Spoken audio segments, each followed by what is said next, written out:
Hi, welcome back to EducateTube.com. My name is Sipsky, your host. As you can see, I have 3 laptops in front of me. Today what I want to do is I want to test Davinci Resolve, the version 15.2 on these 3 laptops, as well as 2 computer systems that I already tested on, the i5 3rd generation and the Xeon 8-core, I think E5430.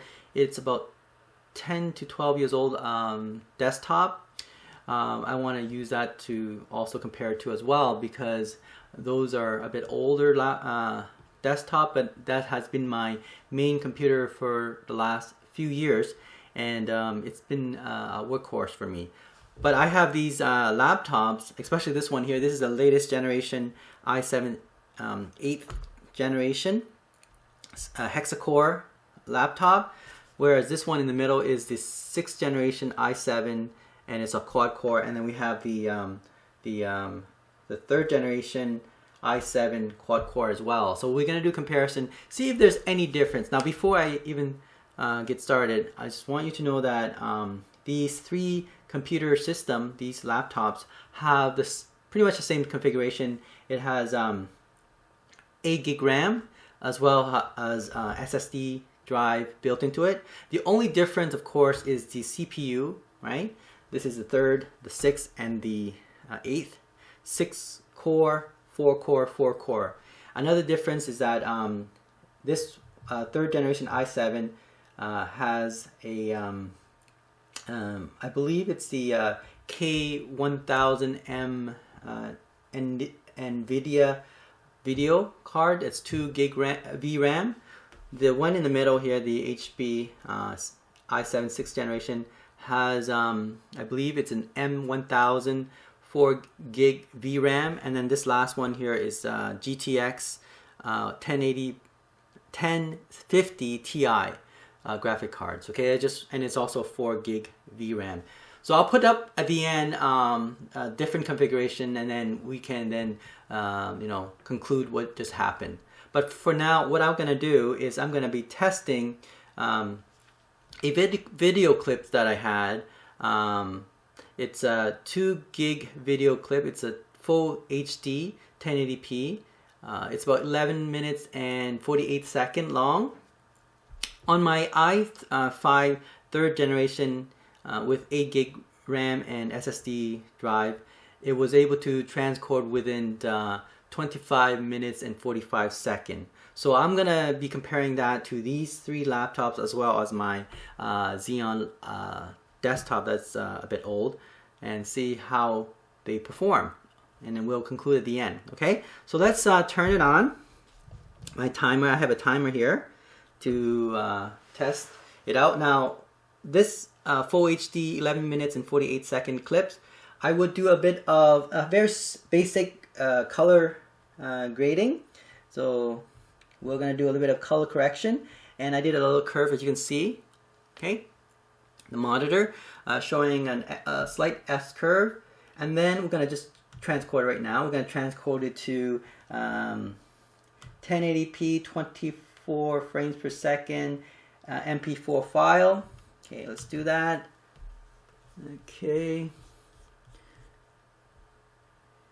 Okay, so we're ready to go. What I'm going to do is I will press, I'm going to press, it's very hard for me to do all 3. I don't have anyone to help me with this one. So there may be a slight difference of 1 or 2 seconds, but just be aware of it, and then we're going to account for that, okay? So let's start the timer first, and then we'll subtract the difference between, the click that I did here. Let me just put the cursor to the button that say start rendering. Okay, let's do that first, and we're gonna press the timer right now, and then we're gonna subtract the difference when I actually click the start render. Okay, ready? Okay, let's do that.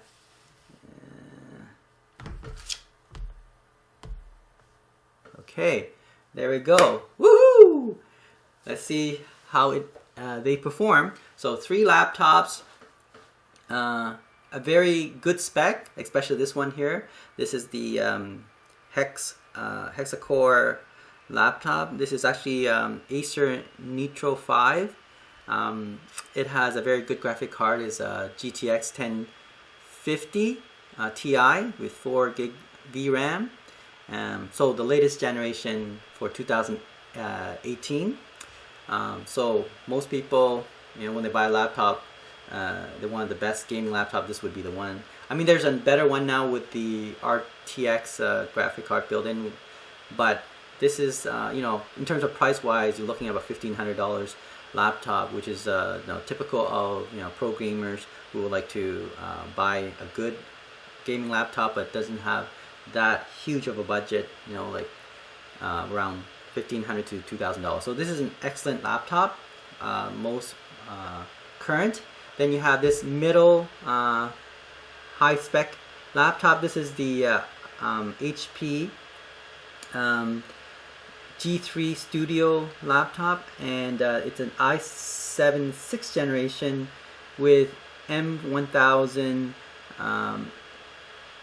NVIDIA graphic video card with, I believe it's only 4 gig VRAM.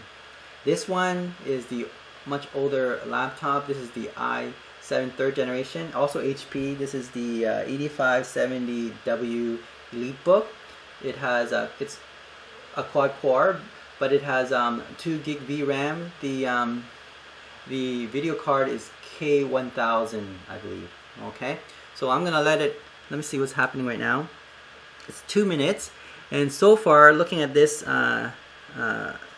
Acer Nitro 5, it's already 28% transcoded. This one here in the middle is 19%, and this one's 18%. So you can see this is definitely much faster than these two. It seems like these two doesn't have that much of a difference in terms of time for transcoding. They're relatively comparable. Like 21%, this is 22% already transcoded. Now notice that this is surprising because this is an i7 3rd generation quad core. It's a QM. Maybe that's the reason, but you would think that the 3rd generation is going to be slower than the 6th generation, and this is the i7 6th generation quad core laptop, and you would think that maybe it would improve, but be at least 10-20%, but it's not. It's actually around 2% only. Whereas this one here, the hexa-core, the actual CPU is i7 8850H. Okay, so the latest generation CPU for laptop. So it's doing really well. It's like 45% already. Okay, and now we are 3 minutes and 26 seconds. I'm gonna let it run, and I'll come back to it. Okay, so this is 50% already. It's 3 minutes and 49 seconds. Oh, this is just blazing through it. This one 35%, 32%. So number 1, number 2, number 3, as is expected, with a higher CPU, later generation is going to be faster, but this is definitely much faster than these two. I mean, I wouldn't say like double, but it seems like about 30-40% faster. Okay, so far anyway. Pretty impressed. Remember, this is a 1080p 11 minutes and 48 second video clip. That's a 2 gig video clip. So being able to transcode it, I guess according to the timer, less than 8 minutes for this laptop anyway, and for these two maybe less than 12 minutes is quite impressive. So something to note. So these two laptops, if you have like a 1080p full HD video, if it's, let's say if the video is 10 minutes, then it'll probably gonna take around 10 minutes to transcode, whereas this one may only take 30% less, so maybe 7 minutes. So it's good to know, because now you know that if you have a full HD video clip, if it's a 20 minutes on a 3rd generation or 6th generation i7 laptop, it will take almost the same time, whereas the i7 8th generation may be 30-40% faster. Okay, like next week what I'll do is I'm gonna transcode a 4K video and see what happened. Now on my i5 third generation, it took about 25 minutes and 45 seconds. So as you can see, i7 CPU is much faster than the i5. Okay, we're gonna let it run a little bit more. It's already 6 minutes and 34 seconds. I'm gonna compare it to the i5 third generation that I transcoded yesterday, and it took about 25 minutes and 45 seconds. Compared to these laptop, you can see that i5 is a bit slower. And then I did also on the Xeon Desktop, 8-core. The Xeon, actually, the only one that's a bit different from that system is that it has 64 gig RAM DDR2. So you suspect that it's going to be much faster, but it's not. Actually, it only took 15 minutes and 55 seconds. So I'm going to post it up. Ooh, this is done. Oh my goodness, 7 minutes and 18 seconds. Impressive. Okay, let's... Hi, welcome back to EducateTube. Wow. Okay, 7 minutes and 18 seconds for that one. This one... Yeah, I'm going to have to stop talking now. It's going so fast. I couldn't believe that was already transcoded. Okay, these two are still running. And we're going to have a look at that. Okay, yeah, so what I'm going to do at the end, I'm going to conclude and I'm going to post the result up. And then you can be the judge on whether it's good to upgrade or not. If you're going to use a video editing software, Davinci Resolve is a pretty good one. It's actually free. What I'm going to do is at the end, I'm going to post the result up, and then you'll be the judge on the result. I'll talk about it, and maybe you can make up the decision whether it's time to upgrade or not. It seems to me that if you have an i7 third generation, and then you want to upgrade to i7 sixth generation, I don't think it's worthwhile to do that. Okay. However, if you want to upgrade to an i7 8th generation, the 8850H hexa-core, from a quad-core to hexa-core, then it might be worth it, because it seems like, you know, 7 minutes and 18 seconds, and these two may be around 12 minutes. You know, that's a huge time saving. Okay, so maybe it's worthwhile to upgrade to a latest generation i7 8th generation. Okay, where I'm talking about from third and sixth generation, you can upgrade, and I think it will definitely improve the speed. So these two i7 third generation, i6 generation, not much of a difference.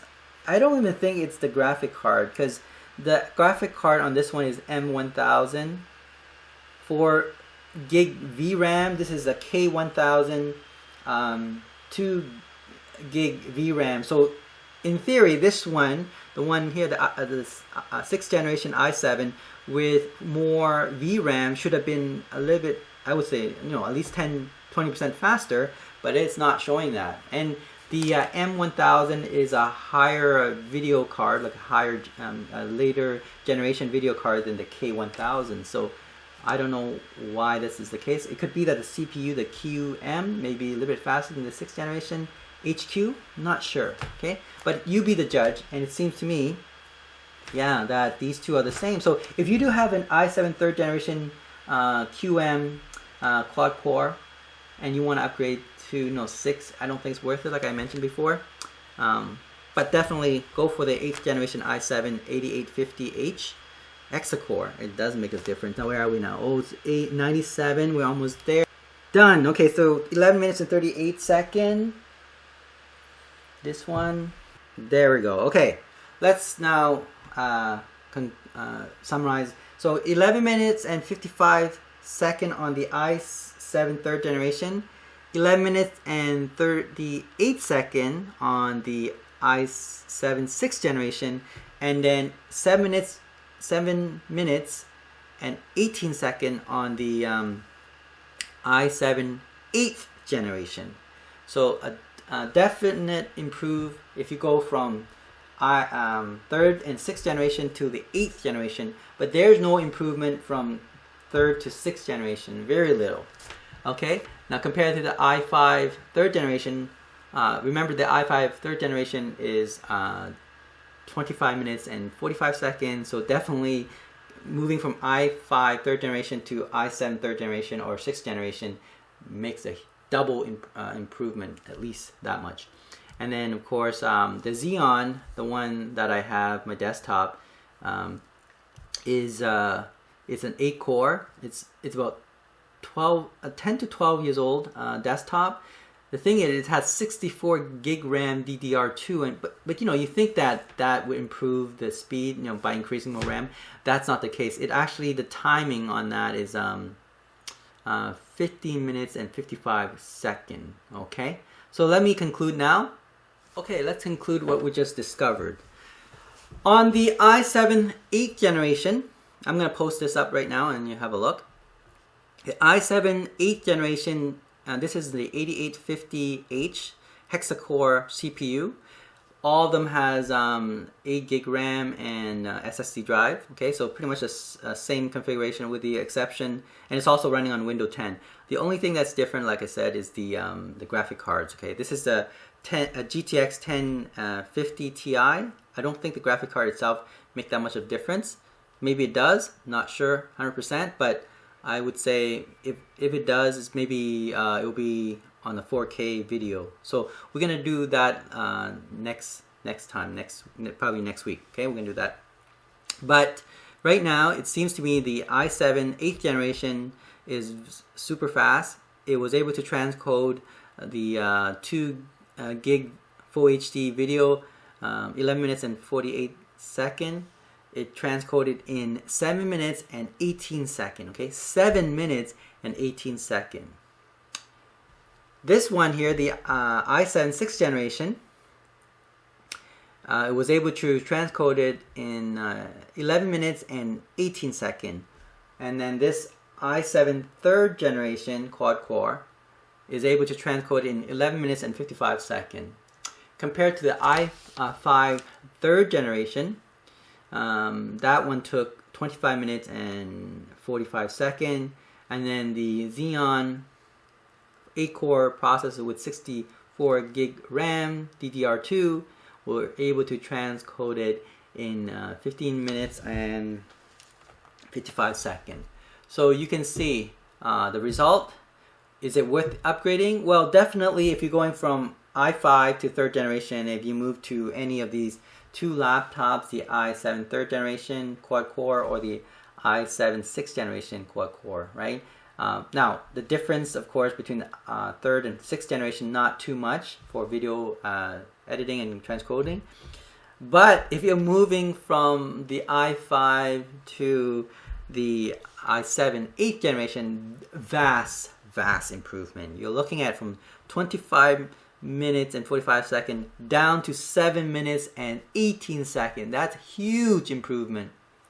You're talking about 4-5 times well, actually 3 or 4 times the speed. Okay, that's huge. Whereas moving from i5 to the i7 3rd and 6th generation, an improvement is a little bit more than twice as much. Okay, now if you're going from the i7 3rd generation or the 6th generation to the 8th generation, yes, definitely an improvement, but not double, but around 30-40% improvement from 11 minutes and 30-ish seconds all the way to 7 minutes and 18 seconds, which is a pretty good saving in terms of time. Okay, so yeah, definitely if it were me, if I knew about this information, definitely I would have bought the i7 8th generation 8850H with the GTX 1050 Ti. Okay, if I were to upgrade from my i7 to 3rd generation to this new i7 8th generation. All right, so yeah, it's definitely worthwhile. You be the person to decide whether it's worthwhile to upgrade.